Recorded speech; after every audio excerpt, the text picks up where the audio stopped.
79 07 62 24 97. നേർച്ച വസ്തുക്കൾ, കൃപാസന നേർച്ച വസ്തുക്കൾ, കൃപാസനത്തിൻ്റെ നേർച്ച നമ്മുടെ സ്റ്റോളിൽ മാത്രമേ ലഭിക്കത്തുള്ളൂ. റോഡിലും പുറത്തുനിന്നും കിട്ടത്തില്ല, ശ്രദ്ധിക്കുക. അഭിനന്ദ പിതാവ് ആലപ്പുഴ ബിഷപ്പ് ജെയിംസ് ആനവർബിൾ തിരുമേനി കൃപാസനത്തെ ജൂബിലി തീർത്ഥാടന കേന്ദ്രമായിട്ട് ഉയർത്തിയിട്ടുണ്ട്. അവിടെ വന്ന് കുമ്പസാരിച്ച് പരിശുദ്ധാന യുഗത്തിന് വേണ്ടി പ്രത്യേക പ്രാർത്ഥന അർപ്പിച്ചു പോകുന്നവർക്ക് സഭ കൽപ്പിച്ചിട്ടുള്ള പൂർണ്ണ ദണ്ഡവിമോചനത്തിന് അവകാശമുണ്ട്, അർഹതയുണ്ട്. അത് പ്രാപിക്കാൻ വേണ്ടി കുമ്പസാരം ക്രമിച്ചിരിക്കുന്നതും നമ്മുടെ കൃപാസനത്തിന് ഓപ്പോസിറ്റായിട്ട് കാണുന്ന മിഷൻ സെൻറ്ററിലാണ്. അവിടെ രാവിലെ 10 മണി തൊട്ട് വൈകുന്നേരം 5 മണി വരെ കുമ്പസാരം ഉണ്ടായിരിക്കുന്നതാണ്. കൃപാസനത്തിൻ്റെ മധ്യസ്ഥ പ്രാർത്ഥന അഖണ്ഡ ജപമാല ഗ്രൂപ്പുകൾ നിങ്ങൾക്ക് തുടങ്ങാവുന്നതാണ്. 1000 മണിയുടെ അഖണ്ഡ ജപമാല ഗ്രൂപ്പുകൾ ഓഫീസുമായി ബന്ധപ്പെട്ട. കൃപാസനം പത്രം 23 ഭാഷകളിൽ ഇപ്പം ലഭ്യമാണ്. അപ്പോൾ ഓരോരോ രാജ്യങ്ങളിലേക്ക് പോകുന്നവർ അതാത് രാജ്യത്തിൻ്റെ പേപ്പറാണ് വാങ്ങിച്ചുകൊണ്ട് പോകേണ്ടത്. ഇപ്പോൾ യൂറോപ്പിലൊക്കെ പോകുന്നവർ 4-5 ഫ്രാൻസും സ്പാനിഷും ഇറ്റാലിയനൊക്കെ വാങ്ങിച്ചുകൊണ്ട് പോകുന്നുണ്ട്. ചൈനീസും അതുപോലെ തന്നെ ജപ്പാനീസും അതുപോലെ തന്നെ നമുക്ക് വിയറ്റ്നാം ഭാഷയിലും സൗദി അറേബ്യയിലെ അറബി ഭാഷയിലും പത്രമുണ്ട്. അപ്പം അതുകൊണ്ട് ആ മേഖലയിൽ പോകുന്നവർ ആ ഭാഷാ പത്രമാണ് മേടിച്ച് പേശ പ്രവർത്തനം ചെയ്യേണ്ടതാണ്. സാക്ഷ്യം വെച്ചുകൊണ്ടിരിക്കരുത്. സാക്ഷ്യം എത്രയും വേഗം പറഞ്ഞ് ദൈവത്തോടുള്ള കടം മാറ്റി നിങ്ങൾ സ്വതന്ത്രരായിരിക്കണം. വീണ്ടും അനുഗ്രഹം പ്രാപിക്കാൻ പറ്റിയ അവസ്ഥയിൽ നിങ്ങൾ നിലനിൽക്കണമെന്ന് പ്രത്യേകം ഓർപ്പിക്കുന്ന. അച്ഛനെ കാണണമെന്ന് പറഞ്ഞ് കൃപാസനത്തിൽ വരുന്നവരുണ്ട്. ഉടമ്പടി എടുത്തവരായിരിക്കും, അവരെയാണ് ഉദ്ദേശിക്കുന്നത്. അപ്പോൾ അവരെപ്പോഴും ശ്രദ്ധിക്കേണ്ടത്, നിങ്ങളൊന്ന് എപ്പോഴും ഞാൻ പറയും, വിളിച്ചിട്ടേ വരാമെന്ന് പറയും. വിളിച്ച് അച്ഛനുണ്ടെന്ന് ഉറപ്പ് വരുത്തണം. അച്ഛനെ കാണണമെന്ന് അത്യാവശ്യമുള്ളവരും അത് ഈ നമ്പറിലൊന്ന് വിളിക്കണം. 94 47 28 54 00. കുറച്ച് നേരം വിളിച്ചാലേ കിട്ടത്തുള്ളൂ. കാര്യം എല്ലാവരും ആ നമ്പറിലേക്ക് വിളിക്കുന്ന കാരണമാണ് കുറച്ച് നേരം കഴിച്ച് വിളിച്ചാലേ കിട്ടത്തുള്ളൂ. എല്ലാവരും ആ നമ്പറിൽ വിളിച്ച് അച്ഛനുണ്ടെന്ന് ഉറപ്പ് വരുത്തണം. ഇപ്പോൾ കഴിഞ്ഞ ദിവസം തന്നെ ഞാൻ പെട്ടെന്ന് പോകേണ്ടി വന്നു. ആ കണ്ണമാരി കടൽ കയറി ഭയങ്കരമായിട്ട് ജനങ്ങളൊക്കെ ജീവിതം തന്നെ ഒഴുകിപ്പോയ അവസ്ഥ. അപ്പോൾ അതിന് ഗംഭീര സമരം ഉണ്ടായി. അപ്പം എമർജൻസി ആയിട്ടൊക്കെ പോകാതിരിക്കാൻ പറ്റത്തില്ല, അപ്പം തന്നെ പോകും. അപ്പം അതുകൊണ്ട് അച്ഛനൊന്ന് വിളിച്ച് ചോദിക്കുന്നത് എപ്പോഴും നല്ലതായിരിക്കും. ഉടമ്പടി ധ്യാനവും അതുപോലെ തന്നെ അത് ഷെയർ ചെയ്യുകയും ചെയ്യണം. പിന്നെ നമ്മുടെ രാവിലെയുള്ള മിഷൻ ധ്യാനമില്ല, എല്ലാ രാവിലെയുള്ള ധ്യാനം എന്ന് പറയുന്നത് അന്നത്തെ ജീവിതം മൊത്തം മാതാവിന് സമർപ്പിച്ച് നിങ്ങളെ മാതാവ് ആണ് നിങ്ങളെ ആശ്രയിച്ച് വിടുന്നത്. അതുകൊണ്ടാണ് ഡെയിലി പീരീഡ് അനുഗ്രഹ പ്രാർത്ഥന നിങ്ങൾ കൂടാതെ പോകരുതെന്ന് പറയണത്. അതെന്നെ അത് ഷെയർ ചെയ്യുകയും ചെയ്യണം. പരിശുദ്ധ പരമദിവ്യകാരുണ്യത്തിന് ആരാധനയും സ്തുതിയും പുകഴ്ചയും ഉണ്ടായിരിക്കട്ടെ. പരിശുദ്ധ പരമദിവ്യകാരുണ്യത്തിന് ആരാധനയും സ്തുതിയും പുകഴ്ചയും ഉണ്ടായിരിക്കട്ടെ. പരിശുദ്ധ പരമദിവ്യകാരുണ്യത്തിന് ആരാധനയും സ്തുതിയും പുകഴ്ചയും ഉണ്ടായിരിക്കട്ടെ. ഏറ്റു പ്രാർത്ഥിക്കുക. കർത്താവായ ദൈവമേ, ഈ ഉടമ്പടി ധ്യാനത്തിന്റെ ആദ്യാന്ത്യങ്ങളിലെ അങ്ങയുടെ കരുണാദ്രമായ പരിശുദ്ധാത്മാവിന്റെ അഭിഷേകത്താൽ ഞങ്ങളെ പഠിപ്പിക്കുകയും പുതിയ ബോധ്യങ്ങളിലേക്ക് ഞങ്ങളെ നയിക്കുകയും അങ്ങയുടെ സാക്ഷിയായി ഞങ്ങളെ ഉയർത്തുകയും ചെയ്യണമേ. ഇങ്ങനെ പാടുമ്പോൾ ആ പാടുന്നതനുസരിച്ചുള്ള അന്തരാർത്ഥങ്ങൾക്ക് ആനുപാതികമായിട്ടുള്ള അനുഭവ തലങ്ങൾ നമ്മുടെ അവകാശം കൂടിയാണ്. പാടുന്ന വാക്കുകളുടെ അന്തരാർത്ഥങ്ങൾ. ഇപ്പോൾ എന്താ നമ്മൾ പാടിയത്? എന്താണ്? ആഴത്തിൽ എന്നോട് ഇടപെടണേ, ആത്മാവിൽ എന്നോട് ഇടപെടണേ. അപ്പം ദൈവ അനുഭവം എന്ന് പറയണത്, പ്രത്യേകിച്ച് ഉടമ്പടിയുടെ അനുഭവങ്ങളെന്ന് പറയണത് ഉടമ്പടിയിൽ ഇങ്ങനെ നമ്മൾ മുന്നോട്ട് പോകും തോറും പുതിയ പുതിയ ദൈവാനുഭവങ്ങൾ നമുക്ക് അവകാശമായിട്ടുണ്ടാകും, അനുഭവത്തിൽ അതുണ്ടാവും. ഒരു രസകരമായ സാക്ഷി ഈ ദിവസം കേട്ടത് KJ ജോസഫിൻ്റെ സാക്ഷിയാണ്. KJ Joseph Mananthavady. അപ്പം അദ്ദേഹം ഒരു ഇലക്ട്രീഷ്യനാണ്. ലൈൻ കമ്പിയിലൊക്കെ വർക്ക് ചെയ്യുന്ന ഇലക്ട്രീഷ്യനാണ്. കറണ്ടുമായിട്ട് ഇടപെടുന്ന ആളാണ്. പക്ഷേ ഒരു ദിവസം ഒരു കുഴപ്പമുണ്ടായി. അതായത് അദ്ദേഹത്തിൻ്റെ വീട്ടിൽ മൊത്തം കറണ്ട് കയറി. ഭിത്തിയെ തൊടുമ്പോൾ കറണ്ട്, അവസാനം കുടിക്കണ വെള്ളത്തിൽ വരെ കറണ്ട് കയറാൻ തുടങ്ങി. അപ്പോൾ ഇദ്ദേഹം ഒരു ഇതിൻ്റെ എൻജിനീയറിങ് ആയത് ഇലക്ട്രിക്കൽ എൻജിനീയറാണ് ആൾ. അപ്പോൾ ഇലക്ട്രിസിറ്റിയുമായിട്ട് ബന്ധമുള്ളത് കാരണം പുള്ളിക്ക് നല്ല കോൺഫിഡൻസാണ്. വേറെ ആരെയും വിളിക്കാതെ പുള്ളിക്കാരൻ തന്നെ ഇതെല്ലാം ചെയ്യാൻ തുടങ്ങി. അപ്പോൾ ആൾ ഉടമ്പടി ജീവിക്കുന്ന ആളാണ്. അപ്പോൾ ഇതെല്ലാം ഇതിനിടയ്ക്കാണ് ഈ കറണ്ട് കയറ്റം സംഭവിക്കുന്നത്. വീട്ടിലും ഭിത്തിയിലും എല്ലാം കറണ്ട് കയറിയിരിക്കുകയാണ്. ഇങ്ങനെയൊക്കെ മാത്രം ഒരു കോൺഫിഡൻസ്, ഇത് എവിടെയെങ്കിലും കൊണ്ട് സെറ്റ് ചെയ്യാൻ പറ്റുമോ എന്നുള്ള രീതിയിൽ നോക്കിയപ്പോഴുണ്ട് എർത്ത് വയർ വിട്ട് കിടക്കുകയാണ്. അപ്പോൾ അവിടെയൊക്കെ വെള്ളമുണ്ട് ശരിക്കും. ആ പുള്ളി വളരെ സൂക്ഷിച്ചാണെങ്കിലും എർത്ത് വയറും അതിൻ്റെ റോഡും, എർത്തിൻ്റെ റോഡ് ഭൂമി കുത്തി ഇറക്കിയിരിക്കുന്ന ആ ഒരു ചെമ്പ് കുഴൽ അത് വിട്ടിരിക്കുകയാണ്. അത് തമ്മിൽ പുള്ളി ടെക്നിക്കലായിട്ട് തന്നെ വളരെ ശ്രദ്ധിച്ച്, കറണ്ടുള്ളതാണെങ്കിലും തനിക്ക് ഷോക്ക് അടിക്കാത്ത രീതിയിൽ ഇപ്പോൾ അവരുടെ ഒരു അനുഭവ പരിചയം കൊണ്ട് അദ്ദേഹം അത് ഈ വിട്ടുപോയ കമ്പി ആ ഇരുമ്പ് റോഡിലോട്ട് ചെമ്പ് റോഡിലേക്ക് ഉടക്കിയെടുത്ത് ദാറ്റ്സ് ഓക്കെ, അത്രയും ഓക്കെയാണ്. പക്ഷേ ഇതിന് ശേഷം പുള്ളിക്കാരൻ ഇത് വിട്ടുപോയ സ്ഥലത്തേക്ക് ഈ കമ്പി കുത്തി ഇറക്കി കഴിഞ്ഞപ്പോൾ പിന്നെ പുള്ളി ചലിച്ചില്ല. കാര്യം അവിടെ വെള്ളം ഉണ്ടായത് കാരണം പുള്ളിയുടെ ശരീരം മൊത്തം ഇങ്ങനെ കറണ്ട് കയറി. കറണ്ട് ഇങ്ങനെ കറണ്ട് അടിച്ചാൽ നിങ്ങൾക്ക്, എനിക്ക് കറണ്ട് അടിച്ചിട്ടുണ്ട്. കറണ്ട് അടിച്ചാൽ മനസ്സിലാകും നമുക്ക്. അതായത് ഒന്നെങ്കിൽ നമ്മളിത് അങ്ങോട്ട് പിടിച്ച് വലിച്ച് ആ കമ്പിയുമായിട്ട് നമ്മളെ പിടിച്ച് നിർത്തി അവിടെ വെച്ച് നമ്മൾ കരിഞ്ഞു പോകും. ചെറിയ ഷോക്കാണെങ്കിൽ നമ്മളെ തെറിപ്പിച്ച് കളയും. എന്നെ തെറിപ്പിച്ചാണ് കളഞ്ഞത്, താഴെ വീണ് ഞാൻ. ഇതങ്ങനെയല്ല. ഇത് പുള്ളിക്കാരന് മനസ്സിലായി. പുള്ളി ഇലക്ട്രീഷ്യൻ എഞ്ചിനീയറാണ്. പുള്ളി പെട്ടുവെന്ന് മനസ്സിലായി. പക്ഷെ ആരും തല്ലാനോ അടിക്കാനോ ഒന്നുമില്ല, ആരും കൂടെയില്ല. അപ്പോൾ പുള്ളി അമ്മയുടെ സ്വരം കേട്ട് ജോസഫ് പിന്തിരിഞ്ഞോടൂ എന്ന് പറഞ്ഞ് ആ സ്വരം, അമ്മയുടെ സ്വരം ഈ മനുഷ്യൻ ചെവി കേൾക്കുകയാണ്. ജോസഫ് പിന്തിരിഞ്ഞോടൂ എന്ന് പറഞ്ഞപ്പോൾ പുള്ളിക്ക് ബോധം വന്നത്. പുള്ളി തിരിഞ്ഞിട്ട് ഒറ്റ ഓട്ടം. അങ്ങനെയാണ് റോഡ് കയ്യിൽ നിന്ന് വിട്ടുപോയത്. ഞാൻ ഈ സാക്ഷ്യം കേട്ടപ്പോൾ എനിക്ക് തോന്നിയത് ഈ ഉടമ്പടിയുടെ ഒരു പ്രോമിസാണ്. ഉടമ്പടി ഇങ്ങനെ വർക്ക് ചെയ്യണത്, ഉടമ്പടിയിലെല്ലാം വർക്ക് ചെയ്യണത് പ്രോമിസിൻ്റെ ബേസിലാണ് വർക്ക് ചെയ്യണത്, വാഗ്ദാനത്തിൻ്റെ ബേസിലാണ് വർക്ക് ചെയ്യണത്.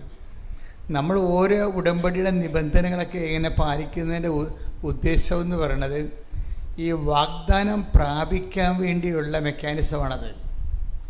ദൈവത്തിൻ്റെ വാഗ്ദാനം എന്താണ്? ഞാൻ തന്നെ നിൻ്റെ കൂടെ വരികയും നിനക്ക് ആശ്വാസം നൽകുകയും ചെയ്യും, അല്ലേ? അതിൻ്റെ ക്യാപിറ്റലായിട്ടുള്ള പ്രോമിസാണ്. അത് വചനം എടുത്ത് പുറപ്പാട് 33:14. കർത്താവ് പറഞ്ഞു, ഞാൻ തന്നെ നിന്നോട് കൂടെ വരികയും നിനക്ക് ആശ്വാസം നൽകുകയും ചെയ്യും. ഉടമ്പടിയുടെ ഏറ്റവും നല്ല ഒരു പ്രസൻസ് മറ്റു പല പ്രാർത്ഥനാ രീതികൾക്കും ഇല്ലാത്ത ഉണ്ടാകാം. പക്ഷേ ഇത്ര കണ്ട് വിവിഡായിട്ട് ക്ലിയറൻസ് ഇല്ലാത്ത ഇത് ഉടമ്പടി ഭയങ്കര ക്ലിയറൻസാണ്.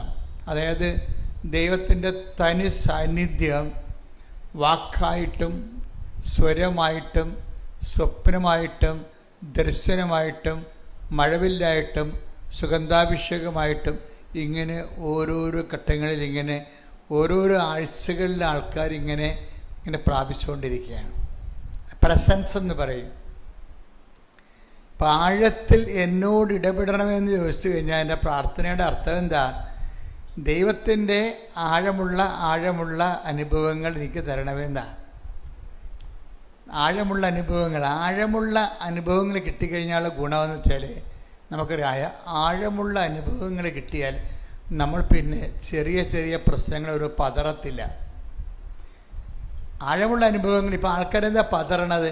ആൾക്കാർക്ക് മുൻ അനുഭവങ്ങളില്ലാത്തത് കൊണ്ടാണ്. മുന്നനുഭവങ്ങൾ പ്രധാനപ്പെട്ട കാരണമാണ്. ഇപ്പം അപ്പമില്ലാത്തതിനെക്കുറിച്ച് നിങ്ങൾ എന്തിന് ആകുലപ്പെടുന്നു? അപ്പം ആകുലത എന്തുകൊണ്ടാണ്? ആകുലത വരണം. അപ്പോൾ ഈശോ കൊടുക്കണ മറുപടി എന്താണ്?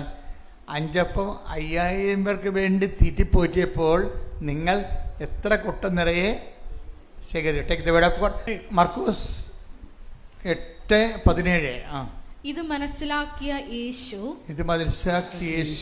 അവരോട് പറഞ്ഞു, നിങ്ങൾക്ക് അപ്പമില്ലാത്തതിനെ കുറിച്ച് എന്തിന് തർക്കിക്കുന്നു? ഇനിയും നിങ്ങൾ മനസ്സിലാക്കുകയും ഗ്രഹിക്കുകയും ചെയ്യുന്നില്ലേ? നിങ്ങളുടെ ഹൃദയങ്ങൾ മന്ദീഭവിച്ചിരിക്കുന്നുവോ?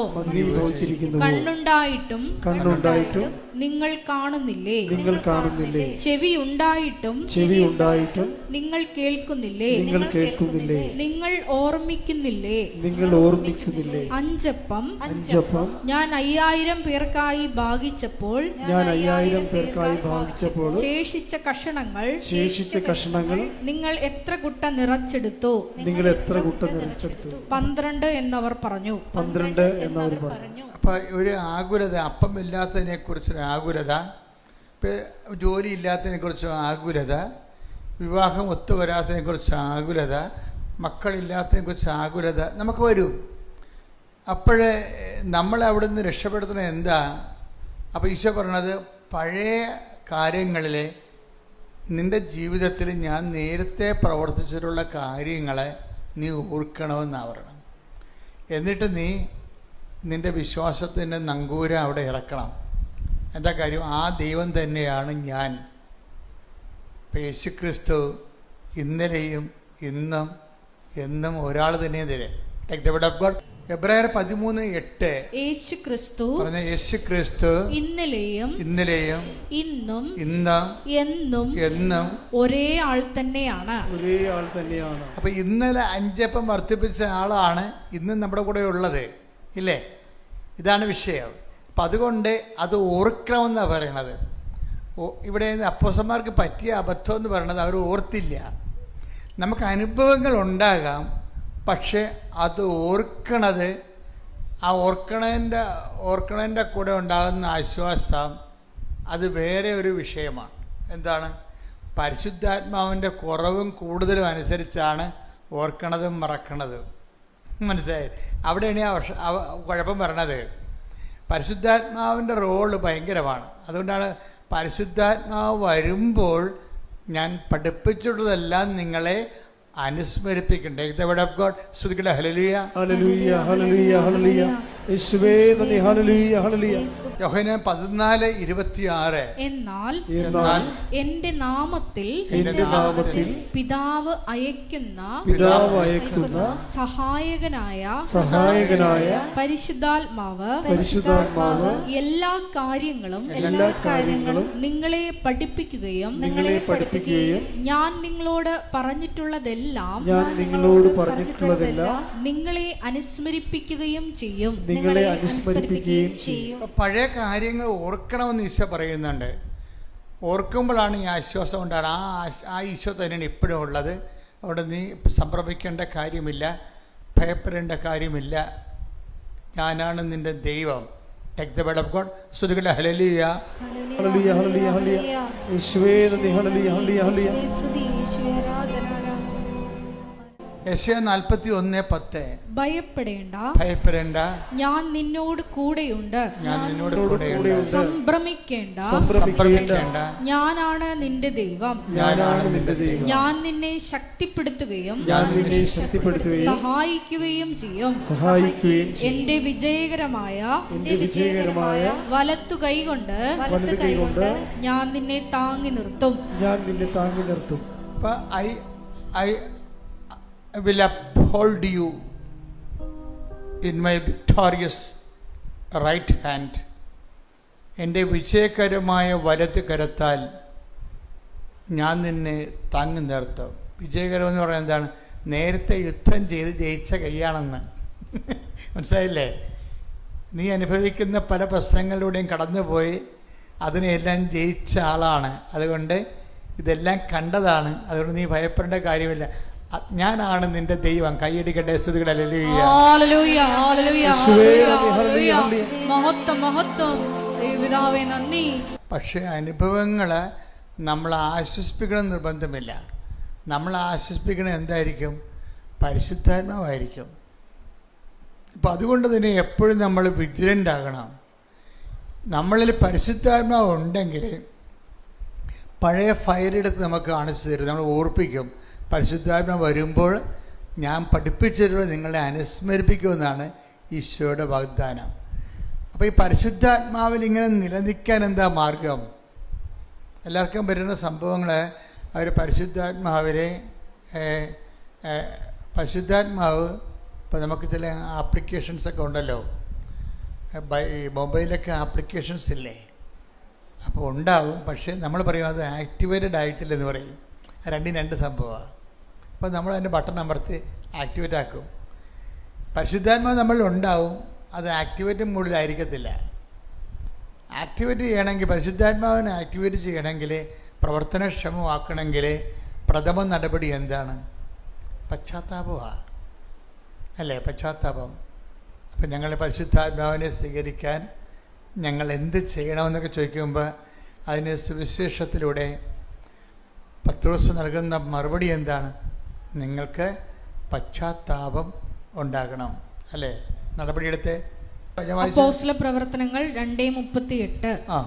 പത്രോസ് പറഞ്ഞു, നിങ്ങൾ പശ്ചാത്തപിക്കുവിൻ, പാപമോചനത്തിനായി എല്ലാവരും യേശുക്രിസ്തുവിന്റെ നാമത്തിൽ സ്നാനം സ്വീകരിക്കുവിൻ. പരിശുദ്ധാത്മാവിന്റെ ദാനം നിങ്ങൾക്ക് ലഭിക്കും. അപ്പോൾ നിങ്ങൾ ഓർക്കും, അയ്യോ ഇന്നിപ്പോൾ ഇവിടെ എല്ലാവരും കാത്തലിക്സിലല്ല ഇരിക്കുന്നത്, നോൺ ക്രിസ്ത്യൻസും ഉണ്ട്. അപ്പോൾ നിങ്ങൾ അയ്യോ ഞങ്ങളെങ്ങനെ സ്നാനം സ്വീകരിക്കണമെന്ന്. സ്നാനം പലതരം ഉണ്ടല്ലേ? വെള്ളത്തിൽ ബാപ്റ്റിസം വിത്ത് വാട്ടറുണ്ട്, പിന്നെ ബാപ്റ്റിസം ബൈ ഫെയ്ത്ത് ഉണ്ട്. എല്ലാവർക്കും സ്വീകാര്യവും ലളിതവുമായ മാർഗം എന്താണ്? Baptism by ഫെയ്ത്താണ്. യേശുക്രിസ്തുവാണ് എൻ്റെ പാപങ്ങൾക്ക് പരിഹാരം ചെയ്തതെന്ന് വിശ്വസിച്ചാൽ വിശ്വാസ സ്നാനമായി. കൈയടിച്ച് സ്തുതിക്കട്ടെ. ഹല്ലേലൂയ. എന്ന് പറയുന്നതും വിശ്വാസത്തോടെ ജീവിക്കുന്നു എന്ന് പറയുന്നതും ഒന്നാണ്. രണ്ടാകണമെങ്കിൽ എൻ്റെ അകത്ത് കാപട്യമുണ്ട്. പറക്കും പറ്റുന്ന വിശ്വാസം, അതായത് ഞാൻ വിശ്വാസിയാണെന്ന് പറയുകയും ചെയ്യും, അവർക്ക് വിശുദ്ധി ഉണ്ടാകുകയും ചെയ്യത്തില്ല. അത് പക്ഷേ ഇത് രണ്ടും കൂടി സിങ്ക് ആകുമ്പോഴാണ് ശരിക്കും ഈ പവർ ആക്ടിവേറ്റ് ആകണത്. ഇപ്പോൾ യേശുക്രിസ്തുവിനെ നമുക്ക് വിശ്വസിക്കാം, കേവലമായി വിശ്വസിക്കാം. ആക്ടിവേറ്റ് ആകണമെന്ന് നിർബന്ധമില്ല.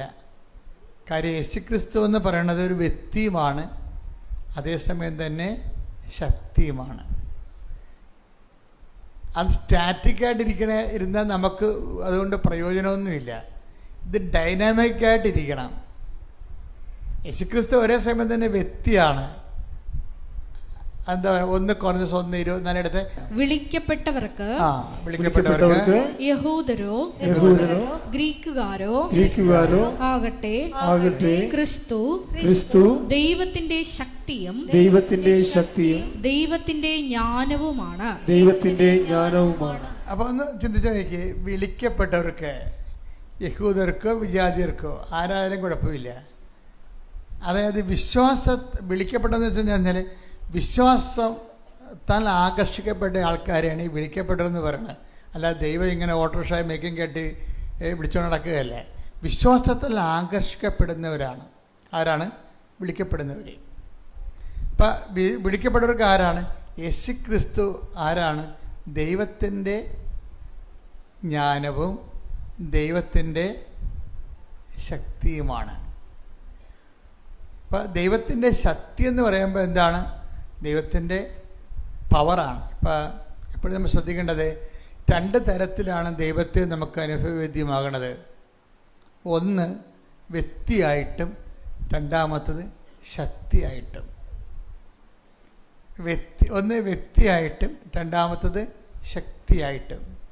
ഇപ്പം ചില സമയത്ത് വ്യക്തിയും ശക്തിയും ഒരുമിച്ച് വരും. ഇപ്പം ചില സമയത്ത് നമ്മൾ പരിശുദ്ധാത്മാവിനെക്കുറിച്ച് ഈ പ്രസംഗങ്ങളുണ്ട്. വെച്ച് കഴിഞ്ഞാൽ പരിശുദ്ധാത്മാവിനെ നിങ്ങൾ വേദനിപ്പിക്കരുതെന്ന് പറയത്തില്ലേ? എഫേസോസ് 4:30 രക്ഷയുടെ ദിനത്തിനു വേണ്ടി. എഫേസോസ് 4:30 ലേഖനമാണ് കേട്ടോ, പൗലോസ് അപ്പോസ്തലന്റെ. രക്ഷയുടെ ദിനത്തിനു വേണ്ടി, രക്ഷയുടെ ദിനത്തിനു വേണ്ടി നിങ്ങളെ മുദ്രിതരാക്കിയ ദൈവത്തിന്റെ പരിശുദ്ധാത്മാവിനെ വേദനിപ്പിക്കരുത്. കണ്ടല്ലേ? വേദനിപ്പിക്കണ ഒരു വ്യക്തി ആയാലല്ലേ വേദനിപ്പിക്കാൻ പറ്റത്തുള്ളൂ, ഇല്ലേ? ഇപ്പം ദൈവം വ്യക്തിയാണ് ശരിക്കും. ഇപ്പം വ്യക്തിയായിട്ട് ഇങ്ങനെ അതേ സമയത്ത് അതാണ് വേദനിപ്പിക്കുന്നത് പറയണത്. എപ്പോഴാണ് വേദനിച്ച് പരിശുദ്ധാത്മാവിനെതിരായിട്ടുള്ള പാപങ്ങളിലേക്കൊക്കെ നമ്മൾ വീഴുമ്പോഴാണ് പരിശുദ്ധാത്മാവ് വേദനിക്കുകയും, വേദനിച്ച് കഴിഞ്ഞാൽ പിന്നെ സംഭവിക്കണത് എന്താണ്? നിർവീര്യമായി പോകും, പവർ പോകും.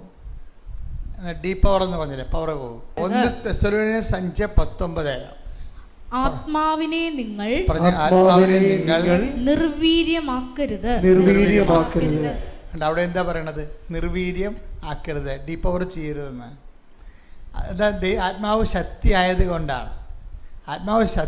കൊണ്ടാണ് നിങ്ങൾ ഡീപ് പവർ ചെയ്യരുതെന്ന് പറയണത്, നിർവീര്യമാക്കരുത്. അപ്പം ദൈവകൽപ്പനകൾക്കെതിരെ, അപ്പം ഡീപ് പവർ ചെയ്യാതിരിക്കാൻ വേണ്ടി, പവർ മെയിൻറ്റെയിൻ ചെയ്യാൻ വേണ്ടിയാണ് ഈ ഉടമ്പടിയിലേക്ക് വരണത് നമ്മൾ. മനസ്സിലായില്ലേ? ആ ദൈവമായിട്ടുള്ള സ്നേഹം നിലനിൽക്കാൻ വേണ്ടി എപ്പോഴും ഈശോ പറയും, നിങ്ങൾ എൻ്റെ സ്നേഹത്തിൽ നിലനിൽക്കുവേ. ഹല്ലേലൂയ ഹല്ലേലൂയ ഹല്ലേലൂയ ഹല്ലേലൂയ ഹല്ലേലൂയ. പരമദിവ്യകാരുണ്യത്തിന് ആരാധനയും സ്തുതിയും പുകഴ്ചയും ഉണ്ടായിരിക്കട്ടെ. എൻ്റെ പ്രിയപ്പെട്ടവരെ, നമ്മൾ വിശ്വാസത്താൽ കർത്താവിൻ്റെ തിരുസന്നിധിയിലേക്ക് ആകർഷിക്കപ്പെട്ട് കഴിഞ്ഞാൽ നമുക്ക് സംഭവിക്കുന്ന വിഷയങ്ങളെക്കുറിച്ചാണ് ഇപ്പോൾ പരിശുദ്ധാത്മാവ് വെളിപ്പെടുത്തുന്നത്. ഒന്നെന്താണ്? ദൈവം അടിസ്ഥാനപരമായിട്ട് ആരാണ്? ഒരു വ്യക്തിയാണ്. അതേസമയം തന്നെ ദൈവം സാരൂപ്യത്തിൽ വ്യക്തിയും സാരാംശത്തിൽ ശക്തിയുമാണ്. ഈ ശക്തി നമ്മളിലേക്ക്, നമ്മളെ സ്നേഹത്തിൽ നിലനിന്ന് കഴിയുമ്പോൾ ശക്തി ആവഹിക്കാൻ തുടങ്ങും. ഇതാണ് എൻ്റെ ഒരു പ്രോസസ്സിങ് എന്ന്, പ്രക്രിയ എന്ന് പറഞ്ഞാൽ. അതുകൊണ്ട് ഈശോ എപ്പോഴും പറയും, നിങ്ങൾ എൻ്റെ സ്നേഹത്തിൽ നിലനിൽക്കുവിൻ, നിങ്ങൾ എൻ്റെ കൽപ്പനകൾ പാലിച്ചാൽ എൻ്റെ സ്നേഹത്തിൽ. ഹല്ലേലൂയ. യോഹന്നാൻ 15:9-10 തിരുവചനങ്ങൾ. യോഹന്നാൻ 15-ാം അധ്യായം 9-10 തിരുവചനങ്ങൾ. പിതാവ് എന്നെ സ്നേഹിച്ചതുപോലെ, പറഞ്ഞേ, പിതാവിനെ സ്നേഹിച്ചതുപോലെ ഞാനും നിങ്ങളെ സ്നേഹിച്ചു. നിങ്ങൾ എന്റെ സ്നേഹത്തിൽ നിലനിൽക്കുവിൻ. ഞാൻ എന്റെ പിതാവിന്റെ കൽപ്പനകൾ പാലിച്ച് അവിടുത്തെ സ്നേഹത്തിൽ നിലനിൽക്കുന്നത് പോലെ നിങ്ങൾ എന്റെ കൽപ്പനകൾ പാലിച്ചാൽ എന്റെ സ്നേഹത്തിൽ നിലനിൽക്കും. ഇത് വലിയ അക്ഷരത്തിൽ DTP ചെയ്ത് നിങ്ങൾ ഉടമ്പടി എടുത്തവർ നിങ്ങളുടെ വീട്ടിൽ ഭിത്തിയിൽ ഒട്ടിച്ച് വെക്കണം. എന്താ കാര്യം വെച്ച് കഴിഞ്ഞാൽ ഈശോ എന്താ പറയുന്നത്? 15:9, യോഹന്നാൻ 15:9. അതായത് ഈ സ്നേഹത്തിൽ നിലനിൽക്കുമ്പോഴാണ് എന്ത് സംഭവിക്കുന്നത്? നമ്മളെ ശക്തിയിലും നിലനിൽക്കാം. അതാണ് ഒരുമിച്ച് പോണ കാര്യങ്ങളാണത്. ഇപ്പോൾ നമ്മൾ 2 കൊരിന്ത്യർ 12:9 യേശുക്രിസ്തുവിൻ്റെ ശക്തി എന്നിലേക്ക് ആവസിക്കാൻ വേണ്ടി ഞാൻ എൻ്റെ ബലഹീനതയെ ഓർത്തുകൊണ്ട് സ്തുതിക്കുമെന്ന് പറയട്ടെ. ഇവിടെ സ്തുതിക്കട്ടെ. ഹല്ലേലൂയ. 2 കൊരിന്തോസ് 12:9 ക്രിസ്തുവിന്റെ ശക്തി പറഞ്ഞേ. ക്രിസ്തുവിന്റെ ശക്തി എന്റെ മേൽ ആവസിക്കേണ്ടതിന് ഞാൻ പൂർവാധികം സന്തോഷത്തോടെ എന്റെ ബലഹീനതയെ കുറിച്ച് പ്രശംസിക്കും. ഇത് വളരെ ശ്രദ്ധയോടെയാണ് ഈ വാചകം കേൾക്കേണ്ടത്. എന്താ കാര്യം? എന്നിട്ട് പറഞ്ഞ 2 കൊരിന്ത്യർ 12:9 എന്താ പറഞ്ഞത്? ക്രിസ്തുവിന്റെ ശക്തി എന്നിലേക്ക് ആവസിക്കുന്നതിനായി. അപ്പോഴേ ക്രിസ്തുവിന്റെ നമ്മൾ കണ്ടത് എന്താണ്? അതായത് ദൈവം ഒരു വ്യക്തിയുമാണ്, അതേസമയം തന്നെ ശക്തിയുമാണ്. ഇനി വ്യക്തിയുമായിട്ട് നമുക്കുണ്ടാകുന്ന പ്രശ്നം എന്താണ്? ഈശോ പറയും, നിങ്ങൾ എൻ്റെ സ്നേഹത്തിൽ നിലനിൽക്കുവിൻ. അല്ലേ? എങ്ങനെയാണ് സ്നേഹത്തിൽ നിലനിൽക്കുന്നത്? ഉടമ്പടി പ്രകാരമേ സ്നേഹത്തിൽ നിലനിൽക്കാൻ പറ്റത്തുള്ളൂ. പറഞ്ഞ മനസ്സിലായില്ലേ? വളരെ ശ്രദ്ധിക്കണം. ഒരു വ്യക്തിക്ക് ഉടമ്പടി പ്രകാരം മാത്രമേ ദൈവത്തിൻ്റെ സ്നേഹത്തിൽ നിലനിൽക്കാൻ പറ്റത്തുള്ളൂ. അല്ല പ്രാർത്ഥനാ പ്രകാരം മാത്രം പറ്റത്തില്ല. നോമിനൽ ഫെയ്ത്തായിട്ട് പറ്റത്തില്ല. ഒരു കേവല വിശ്വാസിയായിട്ട് പറ്റത്തില്ല. ജ്ഞാനസ്നാനം ചെയ്തുകൊണ്ട് മാത്രം പറ്റത്തില്ല. എന്താ കാര്യം? ഞാൻ എൻ്റെ പിതാവിൻ്റെ കൽപ്പനകൾ പാലിച്ച് പറഞ്ഞേ. ഞാൻ എൻ്റെ പിതാവിൻ്റെ കൽപ്പനകൾ പാലിച്ച്. അപ്പോൾ ഉടമ്പടിയിലാണ്, ഈശോ ഉടമ്പടിയിലാണ്. മനസ്സിലായില്ലേ? ഞാൻ ആ 15:9 നോക്കുമ്പോൾ നമുക്ക് മനസ്സിലാകും ഈശോ ഉടമ്പടിയിലാണ്. എന്താ പറഞ്ഞിരിക്കുന്നത്? ഞാൻ എൻ്റെ പിതാവിൻ്റെ കൽപ്പനകൾ പാലിച്ച് പറഞ്ഞേ. ഞാൻ എൻ്റെ പിതാവിന്റെ കൽപ്പനകൾ പാലിച്ച് അവിടുത്തെ സ്നേഹത്തിൽ നിലനിൽക്കുന്നത് പോലെ എൻ്റെ കൽപ്പനകൾ പാലിച്ചാൽ നിങ്ങളും എൻ്റെ സ്നേഹത്തിൽ നിലനിൽക്കും. അപ്പൊ ഇതാണ് ഈ സ്നേഹത്തിൽ നിലനിൽക്കുന്നതാണ് ഇതിൻ്റെ ഒരു സ്റ്റാറ്റസ് എന്ന് പറയുന്നത്. ഇപ്പം കത്തോലിക്കർ കുമ്പസാരിക്കുമല്ലോ, 2 ആഴ്ച കൂടെ കുമ്പസാരിക്കാൻ പറഞ്ഞിട്ടുണ്ട്. കുമ്പസാരിക്കുമ്പോൾ അത് കുഴിയാഴ്ച കുമ്പസാരമല്ല കേട്ടോ, നോൻപ് കുമ്പസാരവും അല്ല.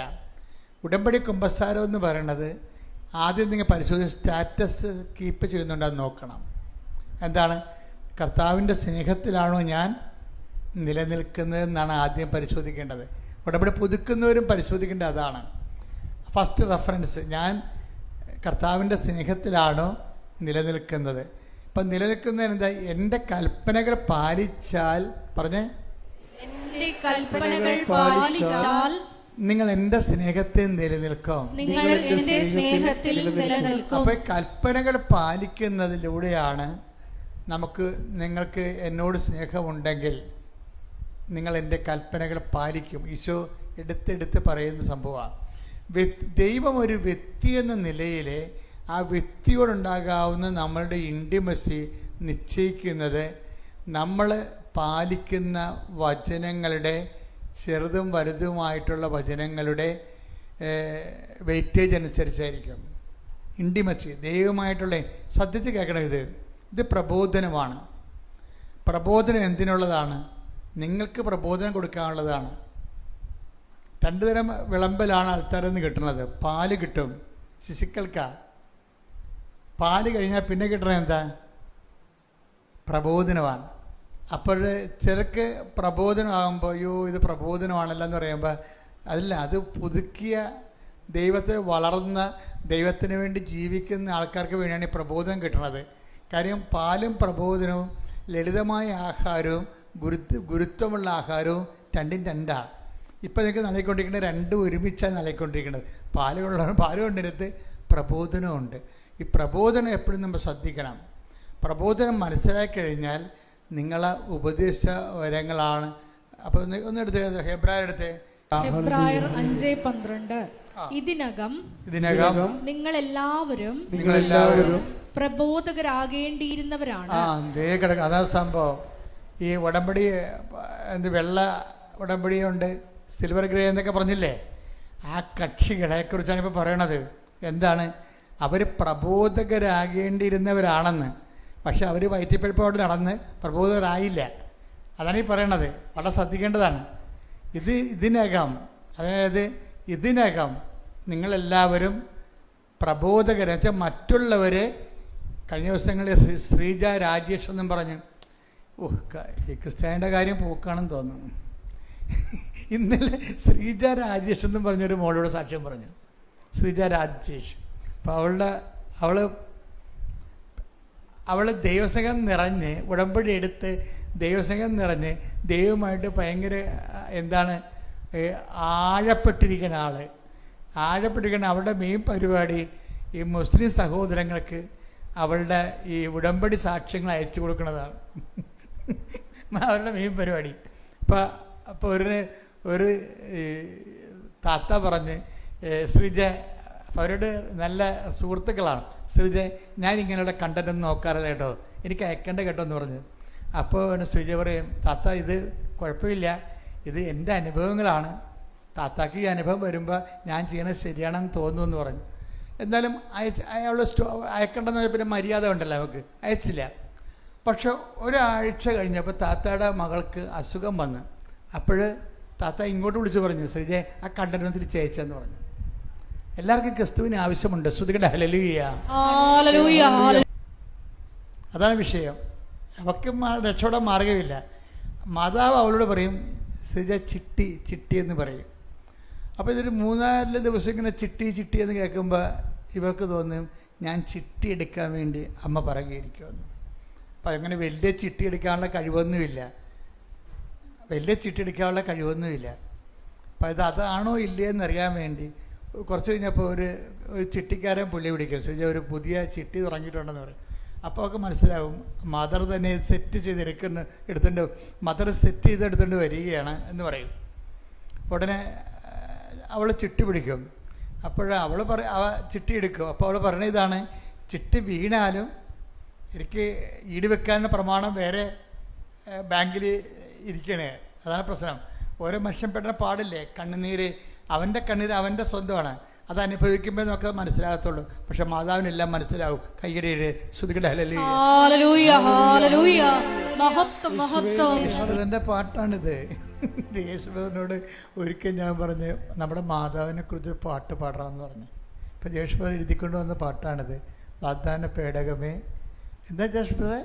വാഗ്ദാന പേടകമേ, സ്വർഗീയ പൊന്മലരെ കൃപാസനത്തിൻ്റെ അമ്മേ.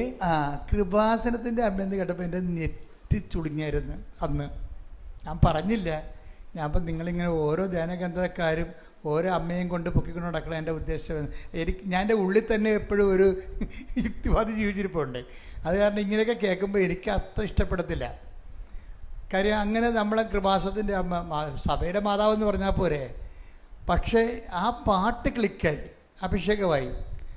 എൻ്റെ കൃപാസനത്തിൻ്റെ അമ്മയെന്ന് ഇപ്പം എനിക്ക് കുറച്ച് അന്നെനിക്ക് മനസ്സിലായില്ലെങ്കിലും ഇന്നെനിക്ക് മനസ്സിലാകുന്നുണ്ട്. എന്താ കാര്യം? കൃപാസനത്തിൻ്റെ അമ്മയെന്ന് പറയുന്ന ശ്രീജയുടെ ചിട്ടിയൊക്കെ എടുക്കും. മനസ്സിലായില്ലേ? അതാണ് പ്രശ്നം. കൃപാസനത്തിൻ്റെ അമ്മയെന്ന് പറയുമ്പോൾ ശ്രീജയുടെ ചിട്ടി പ്രശ്നം, അവൾ രക്ഷപ്പെടാൻ എന്താ മാർഗം അത് എടുക്കും. ശ്രുതികട ഹല്ലേലൂയ.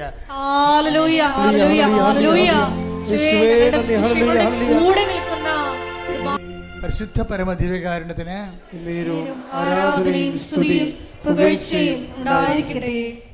പിന്നെ ആ ചിട്ടിക്കാരൻ വിളിച്ച് പറഞ്ഞ ശരി 2 ചിട്ടി തുടങ്ങിയിട്ടുണ്ട് പുതുതായിട്ട്, നീ വേണേ ഒരു ചിട്ടി കൂടി എടുക്കാൻ പറഞ്ഞു. അപ്പം അതിനും കൂടി 5000 രൂപയാണ് എൻ്റെ ഗഡുക്കൾ വരുന്നത്. ഇവള് 5000 അടച്ചു. ഇപ്പോൾ ഒരു ദിവസം ഒരു മാസം 10000 രൂപ 2 ചിട്ടിക്ക് അടക്കണം. വേറെ കടങ്ങളൊക്കെ ഉണ്ട്. ഇതിനോട് ചിട്ടിയും കൂടി ചെയ്താൽ പിന്നെ അറ്റപ്പറ്റ നിൽക്കുകയുള്ളു. അപ്പം അങ്ങനെ ഒരു ബാലൻസിലാണ് പോണത്. നൂൽപ്പാലത്തിൽ കൂടിയുള്ള ജീവിതമാണ് ഇങ്ങനെ പോണത്. അപ്പോൾ അമ്മയോട് അവൾ പറയും, എൻ്റെ ജപ്തിയാണ് പറമ്പിന്, അതിൻ്റെ സമയം കഴിയാൻ പോകുന്നു, ചിട്ടിയുടെ ദിവസമായി വരുന്നു. അമ്മ ഈ ചിട്ടിക്ക് എന്നെ സഹായിച്ചാൽ മാത്രമേ ഈ ജപ്തിയിൽ നിന്ന് എൻ്റെ പ്രമാണം രക്ഷപ്പെടുത്താൻ പറ്റത്തുള്ളൂ. ഇതൊക്കെ പറഞ്ഞാൽ അമ്മയ്ക്ക് പെട്ടെന്ന് മനസ്സിലാകും. അതാണ് മനസ്സിലായത്. ഇപ്പം നിങ്ങൾ ഇപ്പോൾ ബുദ്ധിയുള്ളവരൊക്കെ പറയുമ്പോൾ ഇങ്ങനെയൊക്കെയാണ് മാതാവിനോട് പ്രാർത്ഥിക്കുന്നത്. ശ്രീജ അങ്ങനെയാണ് പ്രാർത്ഥിച്ചത്. കാര്യം അവളുടെ പ്രശ്നം അതാ. അവളെന്താ പറയണത്? അവളുടെ ബാങ്കിൽ അവളുടെ പ്രമാണം ജപ്തിയിലാണ്. അതിനൊരു ഡേറ്റ് ഉണ്ട് ജപ്തിക്ക്. ആ ഡേറ്റിന് മുമ്പ് ചിട്ടി വീഴണം. ചിട്ടി ഒന്നേ ഇറക്കിയിട്ടുള്ളൂ.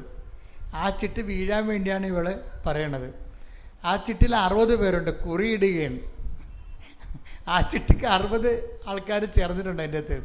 അപ്പോൾ ഇവിടെ രാത്രി ഇരുന്ന് അമ്മയോട് പറയും, അമ്മേ 60 പേരുണ്ട്, ചോദിക്കണമെന്നും പറയണ്ട, വേറെ മാർഗ്ഗമില്ലല്ലോ. അമ്മ ഇവിടുന്ന് അവൾ പറയുന്നുണ്ട്, ചില്ലും പൊട്ടിച്ച് അമ്മ പോകണം. ആ പ്രാർത്ഥന അത്രയേ ഉള്ളൂ, സിമ്പിളാണ് ആ പ്രാർത്ഥന. നമുക്കത് പറയുമ്പോൾ ഇങ്ങനെയൊക്കെയാണ് പ്രാർത്ഥിക്കുന്നത്. അവളുടെ അവസ്ഥയാണ്, അമ്മ ചില്ലും പൊട്ടിച്ച് അമ്മ പോകണം. അമ്മ ചെന്നിട്ട് എൻ്റെ പേര് തന്നെ എടുത്ത് എനിക്ക് തരണം, എന്നാലും നിക്കക്കള്ളിയുള്ളെന്ന് പറയും. പിറ്റേ ദിവസം ചിട്ടി എടുക്കുമ്പോൾ ഒന്നാമത്തെ ചിട്ടി കുറി വീണ ശ്രീജയുടെ പേരാ. അപ്പം അതാണ് എന്നുവെച്ചാൽ അവളുടെ കണ്ണുനീര് ഒപ്പണമെങ്കിൽ അതേ മാത്രമേ നടപടിക്രമമുള്ളൂ. വേറെ താത്വിക പ്രബോധനം നടത്തിയിട്ട് കാര്യമില്ല. താത്വിക പ്രബോധനം അല്ല നടത്തേണ്ടത്. അവിടെ വിഷയം വിശക്കുന്നവന് അവിടെ വേറെ ചോറിനെക്കുറിച്ച് നമ്മൾ ഒരു എസ്സേ എഴുതി കൊടുത്തിട്ട് കാര്യമില്ല. ചോറ് വിളമ്പി കൊടുക്കണം. വിശപ്പിനെക്കുറിച്ചുള്ള അനാറ്റമിക്കൽ ബയോളജിക്കൽ ഡേറ്റ കൊടുത്തിട്ട് കാര്യമില്ല. എന്താണ് വിശപ്പ്? വേണേൽ പറയാം അതൊരു തോന്നലാണ് എന്ന് പറയും. നല്ല കാര്യമുണ്ട്. അവർ ചോറ് കൊടുക്കണം പത്രത്തില്. അതാണ് കൃപാസനത്തിൻ്റെ അമ്മ. ശ്രുതിക്കട്ടെ ഹല്ലേലൂയ. മാതാവെന്നുള്ള കോൺസെപ്റ്റ് എങ്ങനെ വന്നതാണ്? എല്ലാത്തിനും ബിബ്ലിക്കലായിട്ടുള്ള ഒരു എന്താണ് ഫൗണ്ടേഷൻ ഉണ്ടാവും. പക്ഷേ ആൾക്കാരുടെ അനുഭവ തലങ്ങളിൽ നിന്ന് അവരിടുന്ന പേരുകളാണ് ഇതൊക്കെ. ആൾക്കാരുടെ അനുഭവ തലങ്ങൾ എന്ന് വെച്ചാൽ ഇപ്പോൾ ഞാൻ ഷിക്കാഗോയിൽ ചെന്ന് ഉടമ്പടി ധ്യാനം നടത്താൻ വേണ്ടി ചെന്നപ്പോൾ തന്നെ ആ പള്ളിയിലെ ആൾക്കാരെല്ലാം പറഞ്ഞു, അച്ഛാ ഇത് കണ്ട അച്ഛാ, നമ്മുടെ പള്ളിയുടെ മുകളിൽ നോക്കിയേ, എന്താ മഴവില്ല് വീശി നിൽക്കണമെന്ന്. അതെന്താണ് കാര്യം? അതായത് ഉടമ്പടി ദൈവം സ്ഥാപിച്ച്, ഇപ്പോൾ മഴവില്ല് സ്ഥാപിച്ചത് എന്താ പറഞ്ഞത്? ഈ മഴവില്ല് ഞാനും നീയും തമ്മിലുള്ള ഉടമ്പടിയുടെ ആ ഉടമ്പടി സ്ഥിരപ്പെടുത്തിയിരിക്കുന്നതിൻ്റെ അടയാളമായിരിക്കുമെന്ന്. സ്ഥിരപ്പെടുത്തുന്ന അടയാളമാണ് ശരിക്കും. ഇങ്ങനെ ഞാൻ മാത്രമല്ല, ജനങ്ങൾ മാത്രമല്ല, ആ 3 ദിവസവും ആ മഴവില്ല അവിടെ നിൽക്കുക ശരിക്കും. എന്നുവെച്ചാൽ ഉടമ്പടിയിൽ ഇപ്പോൾ ഇന്നലെ തൊട്ട് തുടങ്ങിയ സാക്ഷ്യങ്ങൾ, ഷിക്കാഗോയിൽ നടന്ന ഉടമ്പടിയുടെ സാക്ഷ്യങ്ങൾ ഇന്നലെ തൊട്ട് ഇവിടെ വന്ന് പറയാൻ തുടങ്ങിയിട്ടുണ്ട്. 2 ആഴ്ച ആയുള്ള ഷിക്കാഗോയിൽ ഉടമ്പടി എടുത്തിട്ട് ഞാൻ ഇങ്ങോട്ട് പോകുന്നത്. പുറകെ സാക്ഷ്യം വരുന്നുണ്ട്. അതിൻ്റെ കാരണം വെച്ച് കഴിഞ്ഞാൽ സഞ്ചാരി മാതാവാണ്. അമ്മ എവിടെയും എത്തി. അതുകൊണ്ടാണ് ഈ പ്രസൻസ് എപ്പോഴും നമ്മൾ ശ്രദ്ധിക്കണം. നിങ്ങൾ ആഴത്തിൽ തന്നെ വളർത്തണമെന്ന് പറയുമ്പോൾ അതിൻ്റെ ഏറ്റവും നല്ല രൂപമാണ് ഈ ഉടമ്പടിയിലുള്ള ഓരോ ഘട്ടങ്ങളും വളരെ ശ്രദ്ധയോടെയാണ് നമ്മൾ പാലിക്കേണ്ടത്.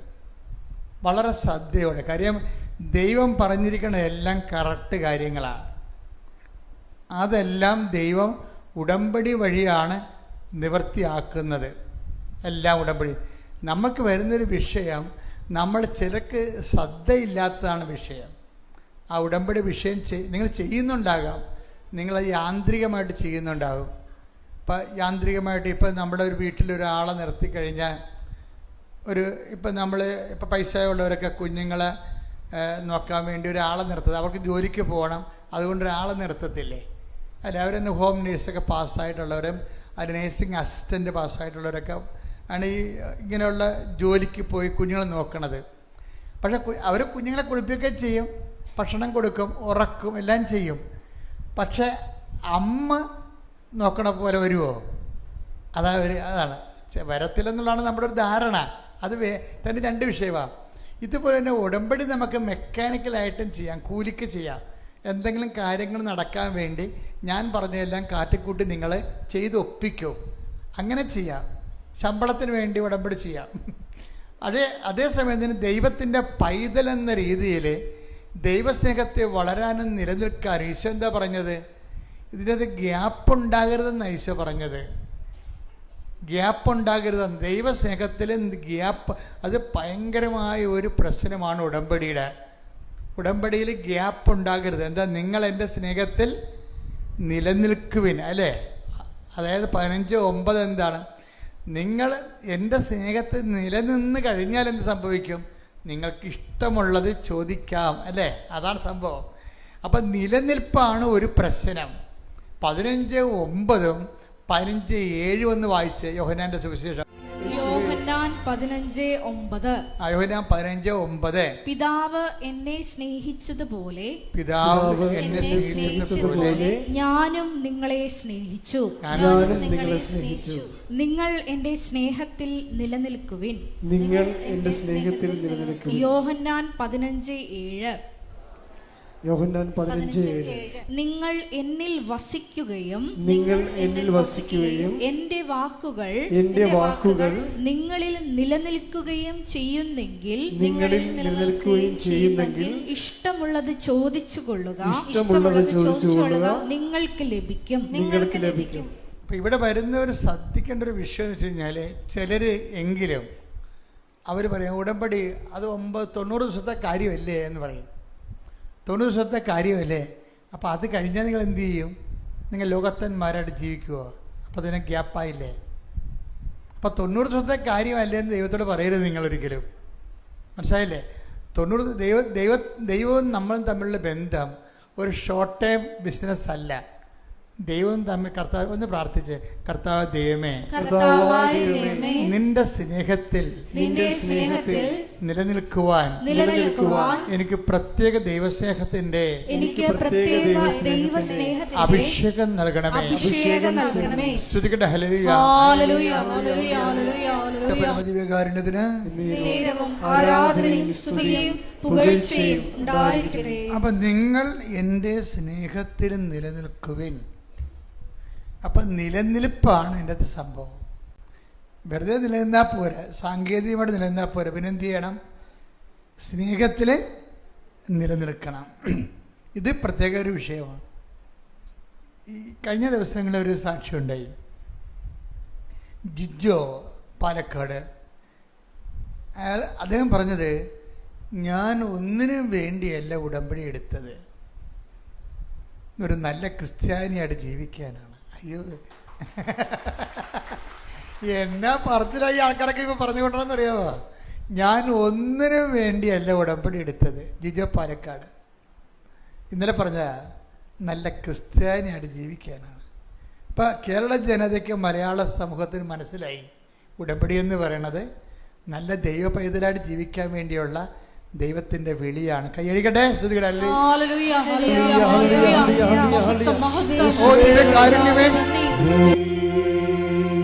പിന്നെ പുള്ളി ദൈവത്തോട് പറഞ്ഞൊരു കാര്യമാണ്, എനിക്ക് ഇവിടെ കയറി നിന്ന് ജനങ്ങളുടെ മുമ്പിൽ ദൈവത്തെ മഹത്വപ്പെടുത്താൻ നീ എനിക്കൊരവസരം തരണം. അത് മനസ്സിലായില്ലേ? അത് തിരിച്ചിട്ടിരിക്കുകയാണ്. ചില പറയും എനിക്ക് ജോലി വേണം, വീട് വേണം, വഴി വേണം, അഡ്മിഷൻ വേണമെന്നല്ലേ പറയണത്. അത് ശരിക്കും പറഞ്ഞാൽ അതിൻ്റെ തന്നെ വേറൊരു അത് നമുക്ക് പ്രാധാന്യം കൊടുക്കുന്ന രീതിയിലുള്ളൊരു സെറ്റിൽമെൻറ്റാണ്. ജിജോ ഇത് സെറ്റ് ചെയ്തിരിക്കണം എന്താണെന്ന് വെച്ച് കഴിഞ്ഞാൽ, എനിക്ക് ഇവിടെ കയറി നിന്ന് 10 മനുഷ്യരുടെ മുമ്പിൽ നീ ചെയ്ത കാര്യങ്ങൾ പറഞ്ഞ് നിന്നെ മഹത്വപ്പെടുത്താൻ എനിക്കൊരവസരം തരണം. കാര്യം വല്ല സാക്ഷ്യങ്ങളും പറഞ്ഞാൽ ഇവിടെ കയറ്റി പറയിപ്പിക്കത്തില്ലല്ലോ, ഞങ്ങൾക്ക് ബോധ്യം വന്നാം. ഇവിടെ പറഞ്ഞ എല്ലാ സാക്ഷ്യവും ഞാൻ അംഗീകരിക്കത്തില്ല. എന്താ കാര്യം?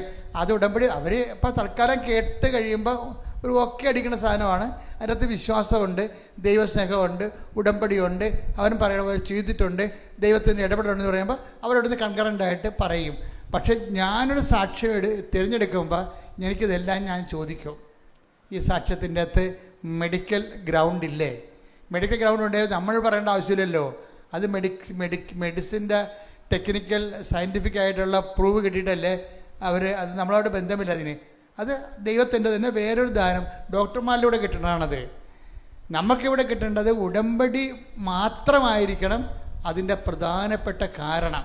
അപ്പം അങ്ങനെ ജിജോയ്ക്ക് 2-3 സാക്ഷ്യങ്ങൾ കിട്ടിയപ്പോൾ ജിജോയുടെ സാക്ഷ്യത്തിന് കൺകറൻ്റ് കിട്ടി. അപ്പോൾ ജിജോ പറഞ്ഞെന്താണെന്ന് വെച്ച് കഴിഞ്ഞാൽ, ഞാൻ എപ്പോഴാണ് എൻ്റെ ഈ തടസ്സങ്ങളും കടങ്ങളൊക്കെ മാറി എൻ്റെ ജീവിതം സെറ്റ് ചെയ്യാൻ തുടങ്ങി എപ്പോഴാണെന്ന് അറിയാമോ? അത് ഞാൻ പത്രം കൊടുക്കാൻ തുടങ്ങിയപ്പോഴാണെന്ന്. അതാണ് വിഷയം. എന്നിട്ട് ഈ കക്ഷി പത്രം കൊടുക്കണ ഒന്ന് രണ്ടോ അല്ല, ഒരു മാസം വന്നിട്ട് 10 കെട്ട് പത്രം 3 പ്രാവശ്യമായിട്ടും അതായത് 10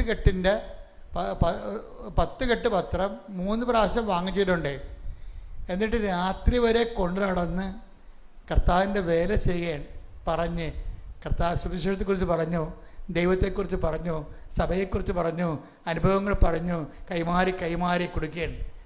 അതിൻ്റെ പ്രശ്നം വെച്ച് കഴിഞ്ഞാൽ നിങ്ങൾ എപ്പോഴും മനസ്സിലാക്കണം, കാരുണ്യ പ്രവൃത്തികൾ ചെയ്യണതും അത് സുവിശേഷ പ്രവർത്തനം ചെയ്യണതും 2 മാർക്കാണുള്ളത്. സുവിശേഷ പ്രവർത്തനങ്ങൾ ചെയ്യണതും കാരുണ്യ പ്രവർത്തികൾ ചെയ്യണതും 2 മാർക്കാണ്. ഇപ്പം നേരത്തെയുള്ള മാർപ്പാപ്പ ഇരുന്നപ്പോൾ കാരുണ്യ പ്രവർത്തിക്കായിരുന്നു പ്രാധാന്യം, പുതിയ മാർപ്പാപ്പ വന്നപ്പോൾ സുവിശേഷ പ്രവർത്തനത്തിനായിരിക്കും പ്രാധാന്യം.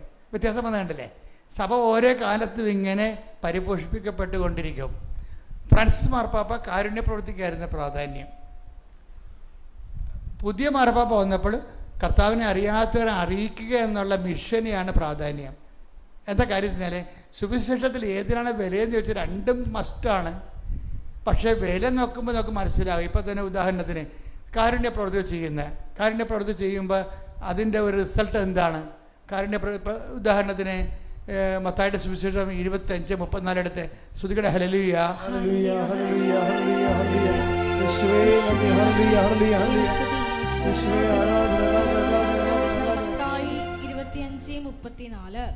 മത്തായി 25:34. അനന്തരം രാജാവ് തന്റെ വലതുഭാഗത്തുള്ളവരോട് അരുളി ചെയ്യും, എന്റെ പിതാവിനാൽ അനുഗ്രഹിക്കപ്പെട്ടവരെ വരുവിൻ.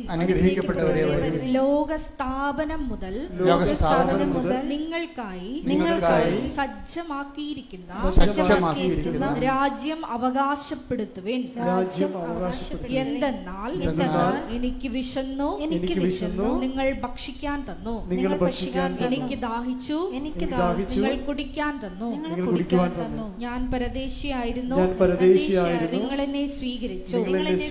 ഞാൻ നഗ്നനായിരുന്നു, നിങ്ങൾ എന്നെ ഉടുപ്പിച്ചു. ഞാൻ രോഗിയായിരുന്നു, നിങ്ങൾ എന്നെ സന്ദർശിച്ചു. ഞാൻ കാരാഗൃഹത്തിലായിരുന്നു, നിങ്ങൾ എന്റെ അടുത്ത് വന്നു. ഇതാണ് നമ്മൾ കാരുണ്യ പ്രവൃത്തികളിലൂടെ ചെയ്യുന്നത്.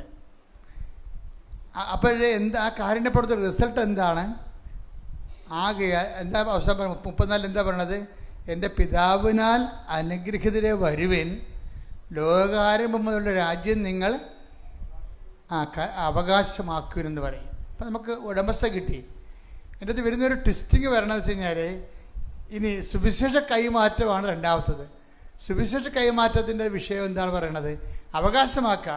അവകാശമാക്കുന്ന പൊസിഷൻ ചെറുതോ വലുതോ എന്നുള്ളത് വേറൊരു വിഷയമാണ്.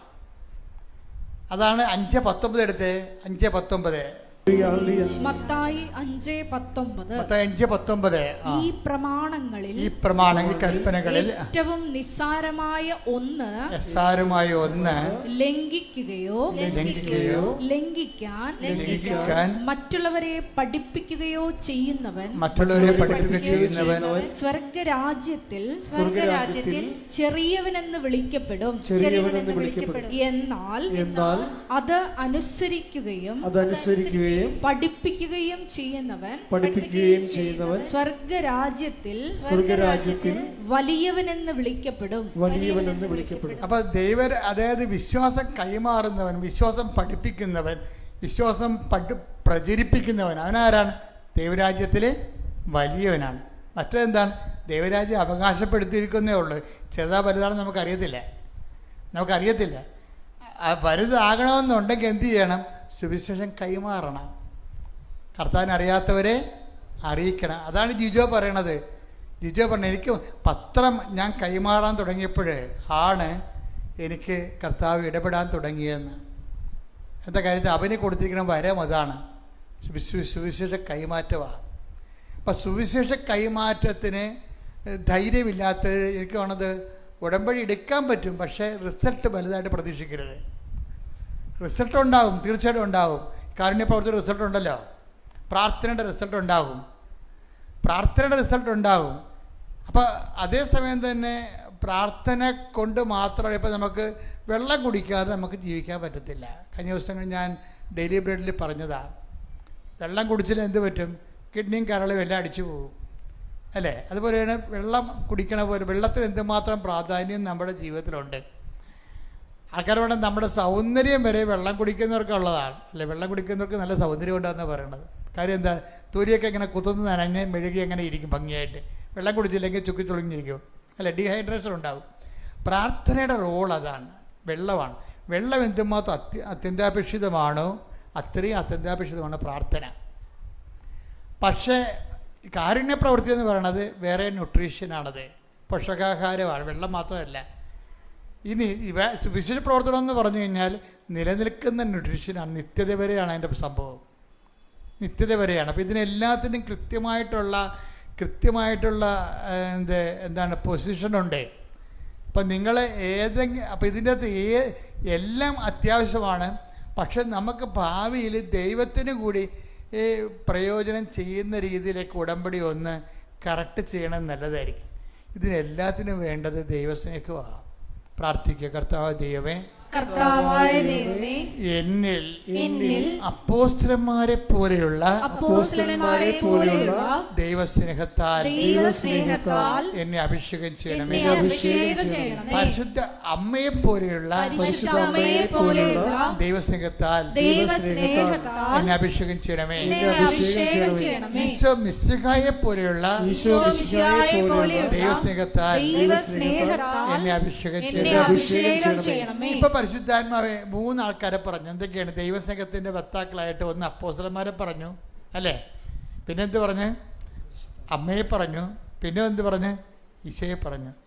ഈ 3 ആൾക്കാർക്കും ദൈവസ്നേഹമുണ്ട്, പക്ഷേ ഡിഗ്രീസ് ഓഫ് പെർഫെക്ഷനിൽ വ്യത്യാസമുണ്ട്. ഈശോ ഈ കുരിശ് മുഴുവനും എടുത്ത് എന്താണ്? അപ്പായുള്ള സ്നേഹത്തിൻ്റെ പ്രതിയാണ്. ഈശോയ്ക്ക് കുരിശ് പോലും അഭിഷേകമായി മാറിയതിൻ്റെ കാരണം ഇതിൻ്റെ പിന്നിൽ അപ്പായുടെ ഇഷ്ടം നിറവേറ്റാൻ കഴിയുമ്പോൾ ആത്മസന്തോഷമാണ് വരേണ്ടത് ഉള്ളിൽ. എല്ലാ സഹനങ്ങളിലും ആത്മസന്തോഷം നമുക്ക് തോന്നുന്നത് വരെ നമ്മൾ ദൈവസ്നേഹത്തിൽ പുരോഗമിക്കേണ്ടിയിരിക്കുന്നു. മനസ്സിലായില്ലേ? എല്ലാ സഹനങ്ങളിലും ആത്മസന്തോഷം തോന്നുന്നത് വരെ നമ്മൾ ദൈവസ്നേഹത്തിൽ പുരോഗമിക്കേണ്ടിയിരിക്കുന്നു. ശ്രദ്ധിക്കട്ടെ. ഹല്ലേലൂയ. പരിശുദ്ധ പരമ ദിവ്യകാരുണ്യത്തിന് നമ്മൾ 89-ാം സങ്കീർത്തനത്തിൽ പറയണത്, എൻ്റെ തിരഞ്ഞെടുക്കപ്പെട്ടവനുമായി ഞാനൊരു ഉടമ്പടി ചെയ്യുമെന്നാണ്.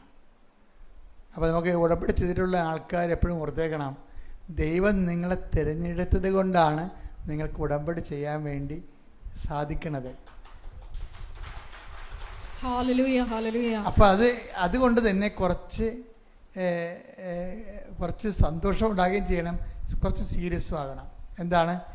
ദൈവം എന്നെ തിരഞ്ഞെടുത്ത കൊണ്ടാണ് എനിക്ക് ഉടമ്പടി ചെയ്യാൻ കഴിയണത്. അപ്പോൾ എന്തു ചെയ്യും? ഇപ്പോൾ ഈശോ പറഞ്ഞിട്ടുണ്ട്, നിങ്ങൾ എന്നെ തിരഞ്ഞെടുക്കുകയല്ല, ഞാൻ നിങ്ങളെ. 15:16 നിങ്ങൾ എന്നെ തിരഞ്ഞെടുക്കുകയല്ല, ഞാൻ നിങ്ങളെ തിരഞ്ഞെടുക്കുകയാണ് ചെയ്തത്.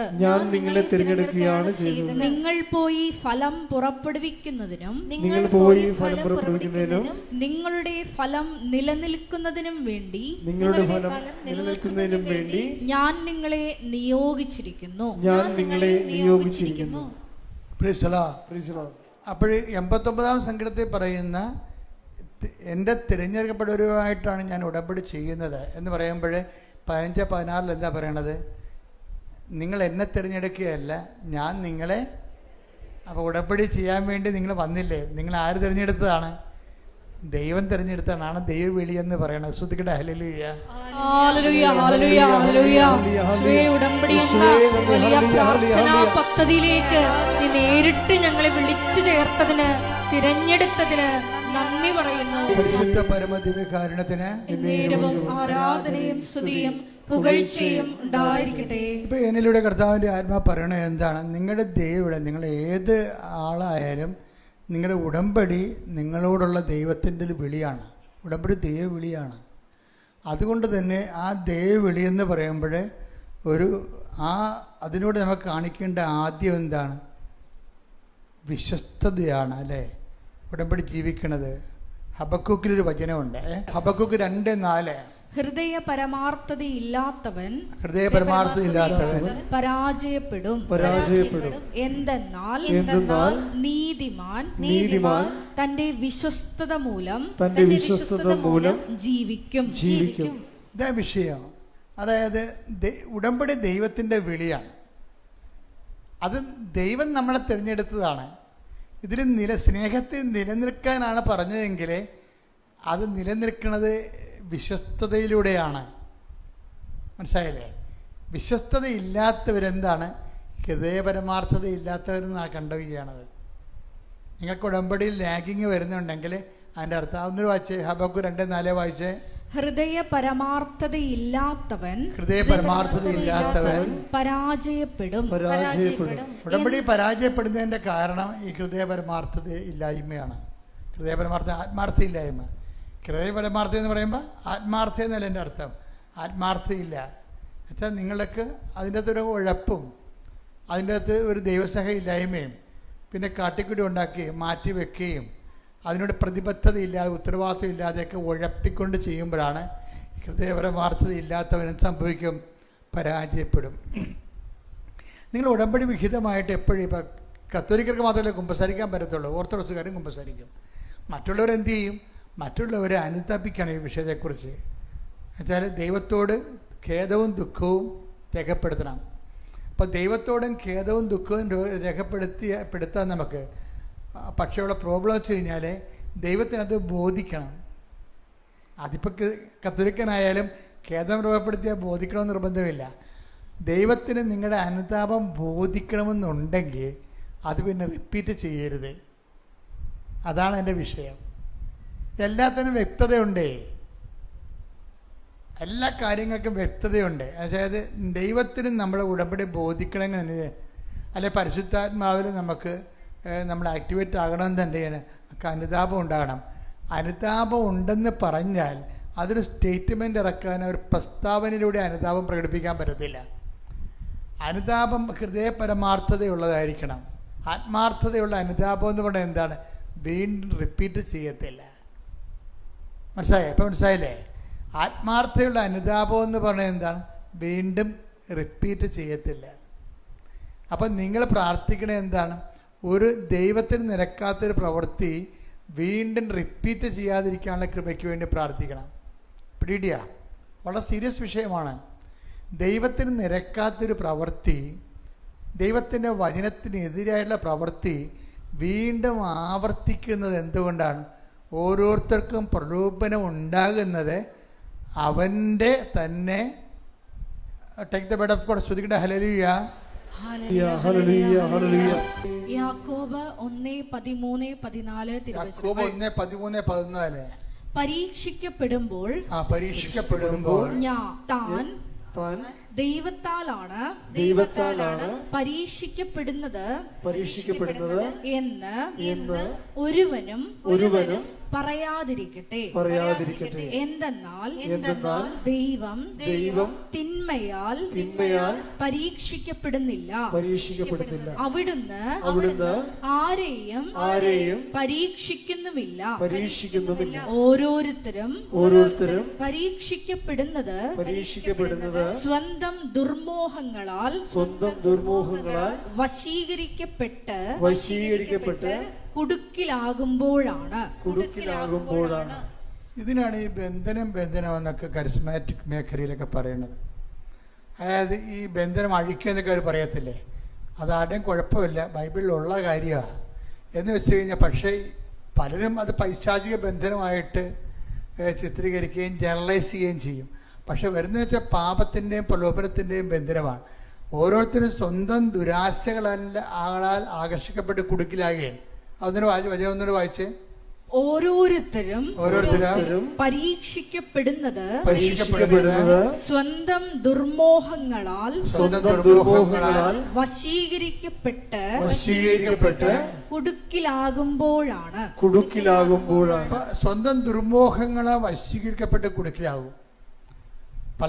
പലർക്കും കുടുക്കിലാകുന്നതിൻ്റെ കാര്യം ഇപ്പം ചിലയിടത്ത് അച്ഛാ കോടതിയിലാണ്, കേസാണ്, പിന്നെ ചില പറയും വിവാഹത്തിന് വേണ്ടി പ്രാർത്ഥിക്കണം എന്നൊക്കെ പറയുമ്പോൾ ഞാൻ ചോദിക്കും എത്ര വയസ്സുണ്ട്? 49. ആദ്യത്തെ വിവാഹമാണ്, രണ്ടാമത്തെ വിവാഹമാണ്. അപ്പോൾ രണ്ടാമത്തെ വിവാഹം. അപ്പോൾ ആദ്യത്തെ വിവാഹത്തിൻ്റെ ആളെന്ത് ചെയ്യും? ആൾ ജീവിച്ചിരിപ്പുണ്ട്. പിന്നെ ഇതിപ്പോൾ പുതിയ വിവാഹം ഏതാണ്? ഇങ്ങനെയൊക്കെ ചോദിക്കും. ദൈവം ചോദിക്കണ മുമ്പ് ഞാൻ ചോദിക്കും. എന്താ കാര്യം? എവിടെയാണ് കുടുങ്ങിപ്പോയത് നിങ്ങൾ അറിയണ്ടേ? ഇങ്ങനെ ആളെ ഇങ്ങനെ ചീട്ട് കളിക്കണ പോലെ ആളെ ഇങ്ങനെ ഉടുപ്പ് മാറണ പോലെ മാറാതിരിക്കണം. പുരുഷനെ സ്ത്രീയെയും ഉടുപ്പ് മാറണ പോലെ മാറാൻ കർത്താവ് പറഞ്ഞിട്ടില്ലല്ലോ.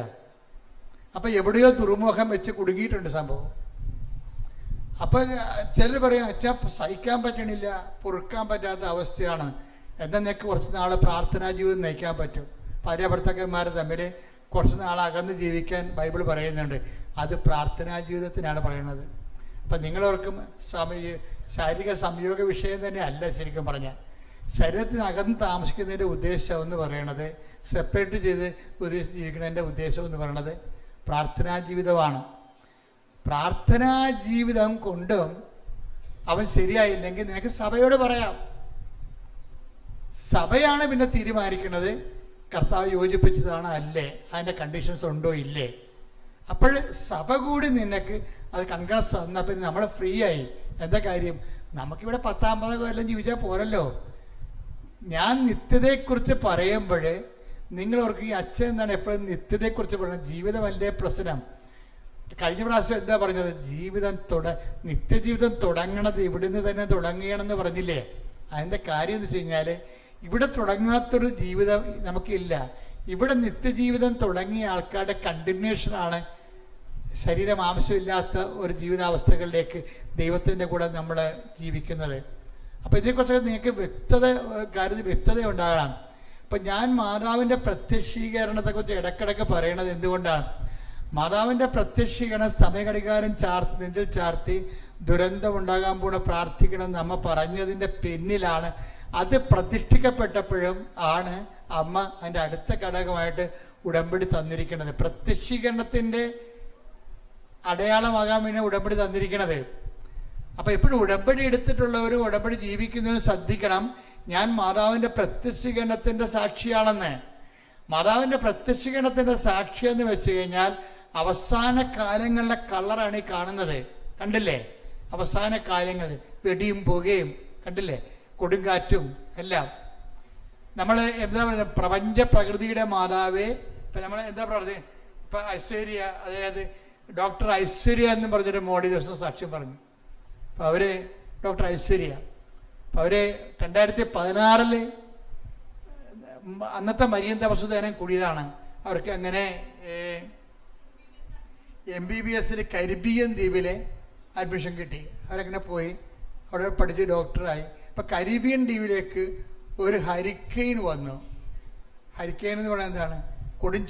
ഈ കൊടിയ ചുഴലിക്കാറ്റ്. അപ്പം മണിക്കൂറിന് 110 കിലോമീറ്ററാണ് അതിൻ്റെ വേഗത. അപ്പം നമ്മൾ ഈ വന്ന് കെട്ടിടമൊന്നും കാണത്തില്ല, ഇങ്ങനെ നക്കിയെടുത്തോണ്ട് പോയി കളയും, ഒരെണ്ണം പോലും അവശേഷിക്കത്തില്ല.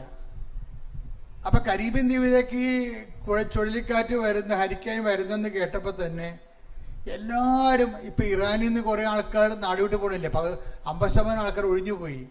അതുപോലെ ഹരിക്കെയിൻ ദ്വീപിൽ നിന്ന് എല്ലാവരും ഒഴിഞ്ഞു പോകും. ഒഴിഞ്ഞു പോകുമ്പോഴും ഈ ഡോക്ടർ ഐശ്വര്യ മാതാവേ, അമ്മ മാതാവേ, കൃപാസന മാതാവേ, നീ പ്രകൃതി ശക്തികളുടെ മേൽ അധികാരമുള്ള അമ്മയാണ്. അപ്പം അതുകൊണ്ട് തന്നെ എനിക്ക് ഒരിടവും പോകാനില്ല, അമ്മ ഈ ദ്വീപിലേക്ക് കൊടുങ്കാറ്റ് അയക്കരുത്, അതിനെ തിരിച്ചു കൊണ്ടുപോകണം. ഇവർ രാത്രി 2 സുഹൃത്തുക്കൾ കൂടി ആ ദ്വീപിൽ, ആ സ്ഥലത്ത് ഇവർ മാത്രമേ ഉള്ളൂ. എല്ലാവരും പോയി. രാത്രി പേടിച്ച് അറണ്ട് എല്ലാവരും പോയി. ഇവർ മാത്രം നിന്ന് ഉടമ്പടി കാശുരം പിടിച്ചുകൊണ്ട് കണ്ണീരോടെ പ്രാർത്ഥിക്കുകയാണ്. എന്താണ്? ആ പ്രകൃതി ശക്തികളുടെ മാതാവാണ്.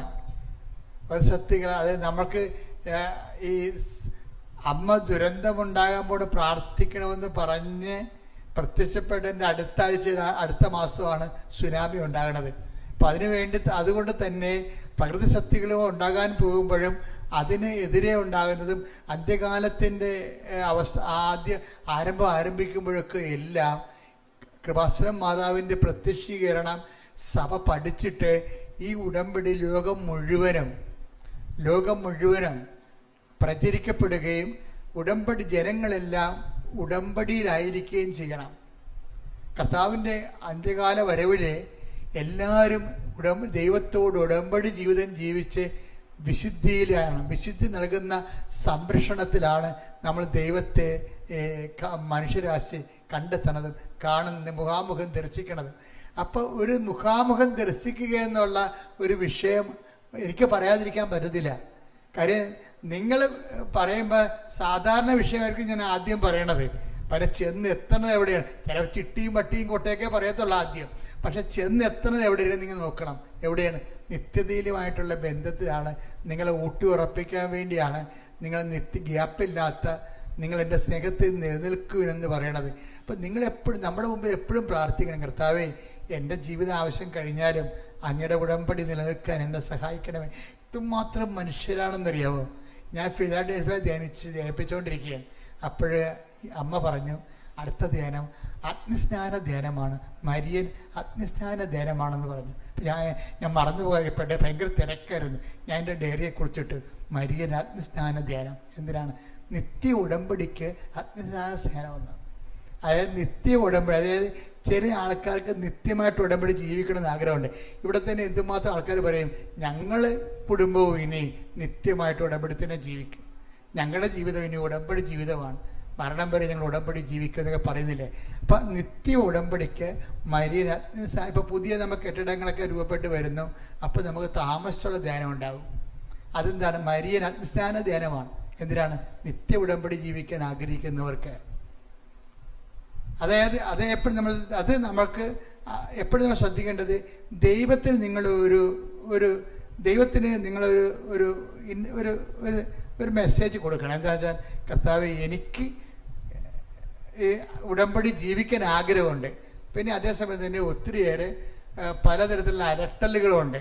അതുകൊണ്ട് എന്നെ കർത്താവ് പറഞ്ഞ പോലെ ഇതുപോലുള്ള പ്രലോഭനങ്ങൾ ഉൾപ്പെടുത്താതെ എൻ്റെ ജീവിക്കാനുള്ള മാർഗം എനിക്ക് തന്ന് എൻ്റെ ജീവിത നിലവാരം മെച്ചപ്പെടുത്തിക്കൊണ്ട്, ജീവിത നിലവാരം മെച്ചപ്പെടുത്തുന്നത് നമുക്ക് ജീവിക്കണ്ടേ, അന്തസ്സോടെ ജീവിക്കണം. നമ്മൾ മനുഷ്യരല്ലേ. അപ്പം നമ്മൾ മൃഗങ്ങളൊന്നും അല്ലല്ലോ. നല്ല വീട് വെച്ച് കുഞ്ഞുങ്ങളൊക്കെ നല്ല നിലവാരത്തിൽ പഠിപ്പിച്ചു, നല്ല ഭക്ഷണം കഴിച്ചു, മിടുക്കനുമായി നമ്മൾ ജീവിക്കും. അതാണ് ഈശോ പറഞ്ഞതാണ്. ഈശോ പറയാത്തതല്ല. ഈശോ പറഞ്ഞ് ഇതൊക്കെ നിങ്ങൾക്ക് ആവശ്യമാണെന്ന് എൻ്റെ സ്വർഗസ്ഥനായ പിതാവ് അറിയുന്നു. അതാ. അപ്പം അതെല്ലാം വേണം നമുക്ക്. നല്ല വീട് വേണം, നല്ല ആരോഗ്യം വേണം, നല്ല സൗന്ദര്യം വേണം, നല്ല ആത്മവിശ്വാസം വേണം. നമ്മൾ ദൈവത്തിൻ്റെ പൈതലാണ് നമ്മൾ. അപ്പം ഇതൊക്കെ നിങ്ങൾക്ക് ആവശ്യമാണ്. ഇതൊക്കെ നിങ്ങൾക്ക് ആവശ്യമാണ്. സ്വർഗസ്ഥനായ പിതാവിന് അറിയാം. എന്ത് ചെയ്യണം? നിങ്ങൾ ആദ്യം ഉടമ്പടി ജീവിക്കാൻ പറയും. ആദ്യം ദൈവരാജ്യത്തെയും അതിൻ്റെ നീതിയെയും കുറിച്ച് അന്വേഷിക്കുക. കൈയടിച്ച് ശ്രദ്ധിക്കട്ടെ. ഹല്ലേലൂയ.